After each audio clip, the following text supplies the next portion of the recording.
Hi there, and welcome to this week's deep dive, which is all going to be specifically about hip pain and hip strength and hip performance with going uphill.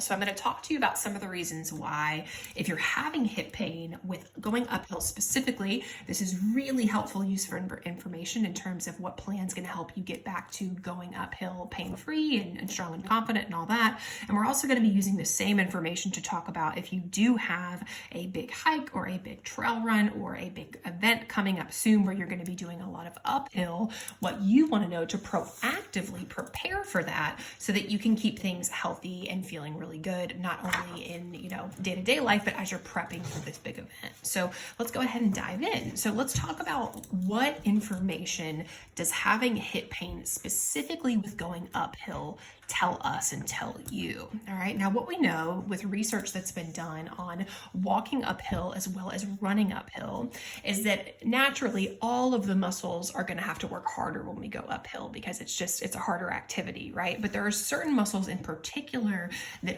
really have big peaks in how much they start working when you go uphill. We see this in the calf as well, but for the purpose of today's talk, I'm just going to focus on the hip itself. And so when we take a look at, okay, what are the primary muscles that have to work hardest, we see again there are three. So there's a muscle called your gluteus maximus. It's the biggest glute muscle that we all have. It not only pushes us forward in space, but it controls rotation in the leg. So that's muscle one. Muscle two is a muscle called your rectus femoris. That's a muscle that works really hard. It's in your quad. It works really hard when you step up on things. So if you step up on a box or you go uphill or you're stepping upstairs, because of how it attaches in the body, this starts to work substantially harder. And then the last muscle group that we see that works much harder is your inner thigh or your groin muscles. All right, now here's how that information can be really helpful if you're experiencing hip pain. So let's say, for example, that your hip feels pretty good most days, but you notice if you have some uphill running or some uphill hiking, either that day or that next day, you really start to have some discomfort in the hip. Right now, what might be told if you don't talk to someone who's a running and hiking specialist, you may be told, oh, it means you just need to rest or ice, or maybe you need to take some time off, or maybe this is just like, it's a byproduct of getting older. But here's why we know that's not true. So when something is specific to a certain type of movement, like going uphill, that's when we can kind of put our detective glasses on and say, okay, well, what does that information tell us, right? And so what that would tell me is that either this muscle, or this muscle likely wasn't supporting your body throughout the hike as you needed it to be, right? Now, here's the good news with that is that can totally improve with time and the right strength training plan.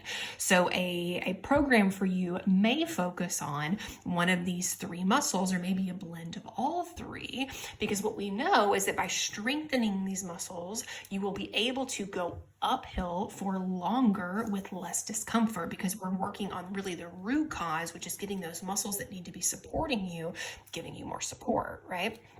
Now, if we look at the other end of this is a more preventative long-term health aspect of this information. What this would tell us is if you came to me and said, hey, I've got, a big hike planned this summer. I've had some hip issues in the past. I really want to make sure that I'm taking care of my hips long-term. What should I focus on?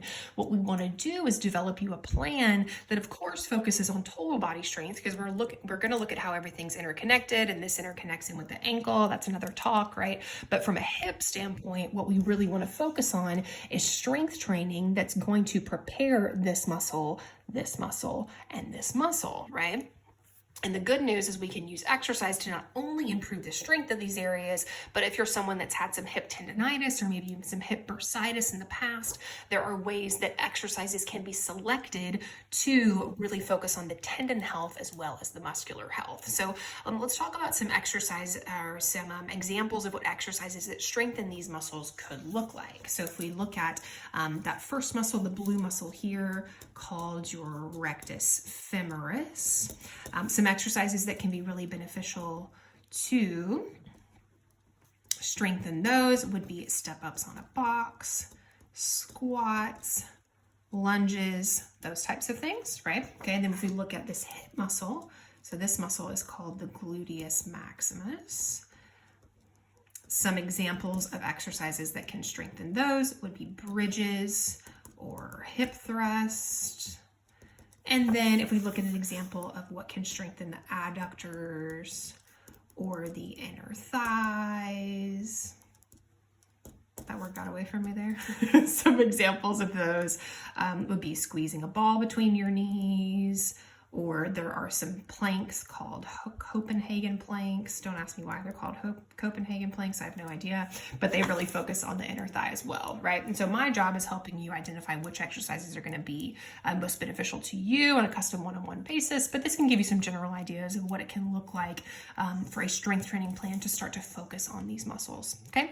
I hope that information was helpful. As always, thanks for tuning in. I love hearing your questions, so be sure to drop your questions below about this or if there are topics you want me to cover in the future, and have a great rest of your day. Take care.